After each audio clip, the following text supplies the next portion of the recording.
পৃথিবীতে এমন একটা মেগাসিটি আছে যা বছরের 360 দিনই থাকে সম্পূর্ণ জনশূন্য। সেখানে শুধুই সারি সারি তাঁবু আর মরুভূমির ধূসর বালি। কিন্তু বাকি 5 দিনে পুরো চিত্রটা বদলে যায়।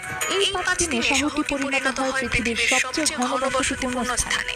সেখানে একসঙ্গে প্রায় 25 থেকে 30 লাখ মানুষ অবস্থান করে। মরুভূমির এই শহরের নাম মিনা। এর আয়তন প্রায় 20 বর্গ কিলোমিটার। উপত্যকার দুই পাশে খাড়া পাহাড় থাকায় এখানে সমতল ভূমির পরিমাণ খুবই কম। নগর পরিকল্পনার সাধারণ নিয়ম অনুযায়ী যে কোনো অস্থায়ী আবাসনে জনপ্রতি অন্তত 4 বর্গমিটার জায়গা থাকা দরকার। কিন্তু মিনায় জনপ্রতি জায়গা বরাদ্দ মাত্র 1.5 বর্গমিটার। এমন পরিস্থিতিতে যে কোনো শহরের ম্যানেজমেন্ট সিস্টেম ভেঙে পড়ার কথা। কিন্তু মিনা কাজ করে একটি নিখুঁত যন্ত্রের মতো।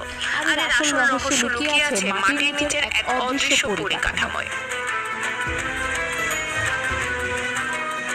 মিনার এই সুশৃঙ্খল তাঁবু শহরের পেছনের ইতিহাসটা বেশ মর্মান্তিক। 1997 সালে এখানকার পুরনো সুতির তাঁবুগুলোতে ভয়াবহ আগুন লাগে। শুষ্ক আবহাওয়া আর দমকা হাওয়ায় সেই আগুন দ্রুত ছড়িয়ে পড়ে।